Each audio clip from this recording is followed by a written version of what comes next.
Welcome back, everybody. Are you looking for a cozy fall meal for dinner tonight? Well, Suzanne Husseini is here. She's got the perfect recipe to try. Hello. Hi. You look fabulous. Hi, Marilyn. What's going on with you? Thank you. What's going on with this? You look amazing. No, what's happened going here? on with this? What's happened here? What happened? I don't know what's happened. I've moved house, so I'm in a new kitchen, just like your gorgeous kitchen as well. So I'm excited to start doing my videos and start doing what I love in a new setup. Yeah. Well, and I love your kitchen. I can't wait to be there cooking with you. I know. And eventually that's going to happen. But, you know, I can't tell you how many people have moved over the last, let's say, 17, 18 months. It's amazing. But you do a lot of videos, so that's good. You got a great setup there. So, Suzanne, nice to see you. What are you making for us today? Nice to see you. Today I'm making stuffed peppers, okay? They're going to be stuffed with rice and meat, and they're going to be cooked in a tomato sauce. Now, I don't know, every culture in the world has a version of some kind of vegetable that's stuffed. It's a beautiful way to take out all the nasty seeds and fill it with something even more delicious, okay? So I'm going to start first by showing you the peppers that I'm using. And the peppers I chose are little teeny weeny baby peppers because they're going to cook faster. And look at the beautiful colors. Does that not say autumn in Canada or what? It does. Yes. It does. It does. So I take my little peppers. I'm going to keep the stems intact, and I'm actually going to cut the base. Okay. And then with my finger or a little butter knife, I poke inside and agitate the seeds and basically get them out. Okay. So you get rid of the seeds to make room for your filling. And this is a good time to get your kids involved.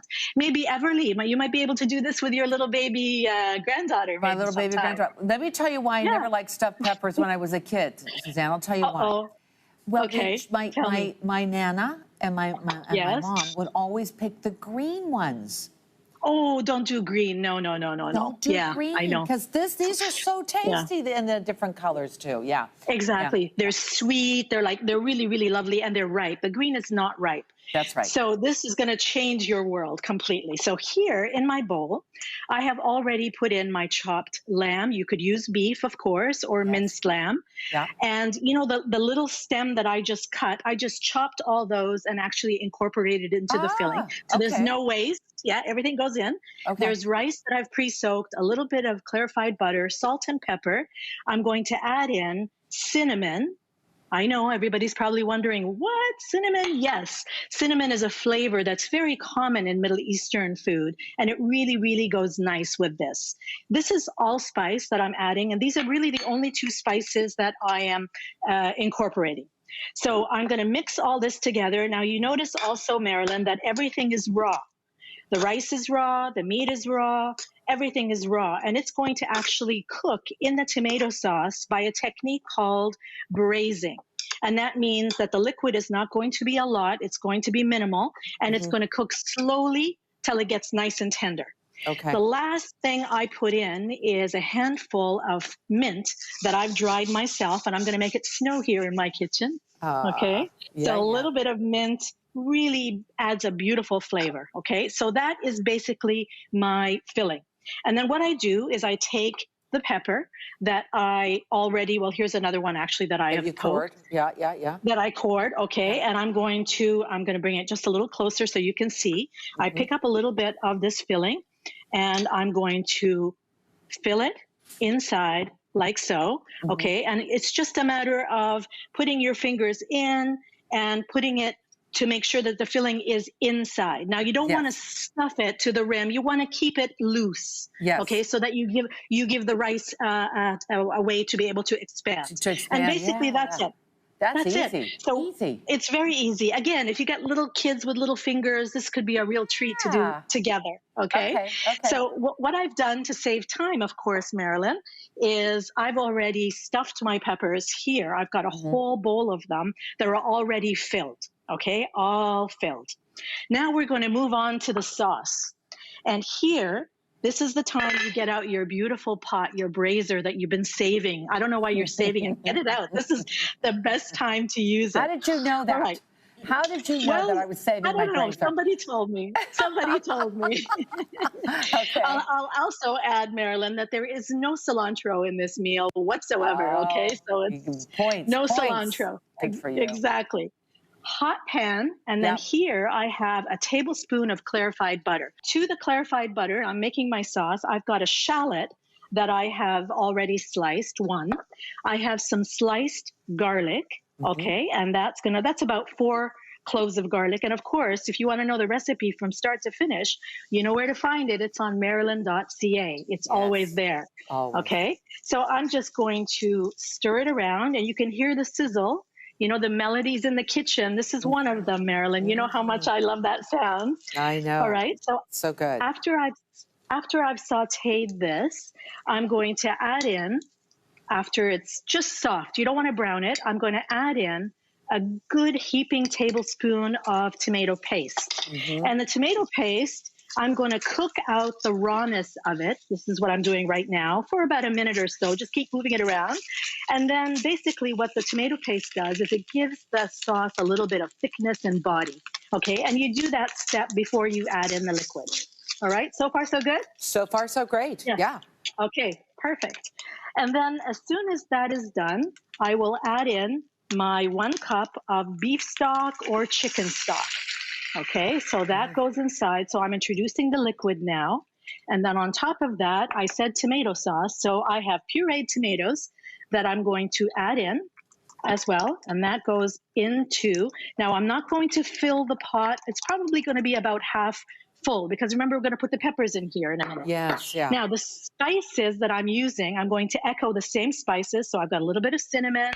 I have a little bit of allspice as well, that beautiful, gorgeous Jamaican spice.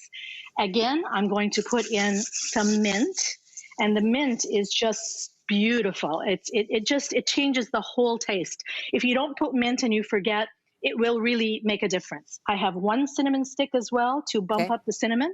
And that's basically my sauce. That's it. Gorgeous. So I stir it around. That's it. And, you know, also for make ahead, like you, obviously this is a dinner to make tonight, and you could certainly make this in the same day that you intend to make it. But you could prep all this stuff, including the sauce, the filling, and do it a day in advance, keep it in the fridge, and then the next day, put it all together. So it's a nice meal to do ahead of time.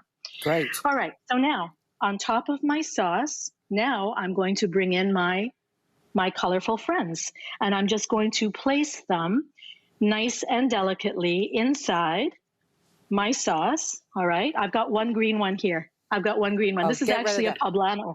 Get rid of it. Get rid of it. Some people like the green. It's a poblano just to give it a little bit of spice. Oh, it's spicy. Right? Okay, that's okay. Yeah. That's why. So I'm not going to put them all in right now, but this should be able to fit how pretty about that 20. looks. Yeah, it's the fall inside my pot. Yeah. So basically, Marilyn, I bring this up to boil as soon as it starts to go boop, boop, boop, boop, boop, bubbling. And then I turn it down to simmer, and then I cover it, okay, because now I want to braise it. Remember, the liquid is not filling it. It's not going to boil. It's just going to cook gently. That's what braising is. I cover it, and I leave just a little bit here open for a little bit of steam to escape. Right. Okay. Gotcha. Do you have any questions for me? No, I got them. I think they're really good. And then I do have one. How long? How long? How long do we know it's done? Well, I think this will take about an hour. Okay. Again, if you have the right pot, and you do need something that has a lid on it, you could certainly cook this in the oven as well. But I always love to cook things on the stove because I can see it and I can watch it. But it takes a good hour, and because they're small peppers, they're not going to take as long. Now, if you don't have access to small peppers, you could certainly use the big bell peppers, but you might need to cook it just a little bit longer. Don't put too much in it. Exactly. Okay. Very good. Okay, and then we're going to serve it up. So let's take a look at serving this up. Look at this beautiful plate. Yeah, yeah. Now, before I serve it up, I just want to show you that I actually made another one here in another pot. See? Yes, you These did. are fully cooked and ready to go. Okay. And I'm going to serve it up in front of you right now and show you how delicious this dish is. So I'm going to bring myself a nice red one. And a yellow one. And to make it fair, we have to have an orange one as well. There you go. An orange one. I just love that. And then I'm going to put a little sprig of mint because you're telling people that's what's inside here, okay? Right. Yeah. And then I love to also garnish with a little bit of lebni, which is a thickened yogurt. If you don't have access to thickened yogurt like lebni, you could certainly use creme fraiche or sour cream. So I put a couple of dollops here, and this is just a nice acidic foil, something cold to go with something hot. And then toasted almonds as well that I put on side, or if you have pine nuts. I didn't have any pine nuts today, but I have toasted almonds. And there so you have now it. The moment of truth. The moment of truth. Do you want me to taste? Yes, I do. And I'm going to say, while you're tasting, go for it. We do have to take a break. Okay. You taste. Okay, sweetie. Yes. And if you'd like to make this dish for dinner tonight, as she said, you can set all this stuff ahead of time and then put it on the stove the next day. Go to marilyn.ca for the recipe. How do you like your own recipe? It's delicious, Marilyn. Wish you were here. Me too, Suzanne. So good to see you. We'll see you soon. Thank you so much. Bye. She's great. Okay, thanks to Suzanne. We have to take a break. We will be right back.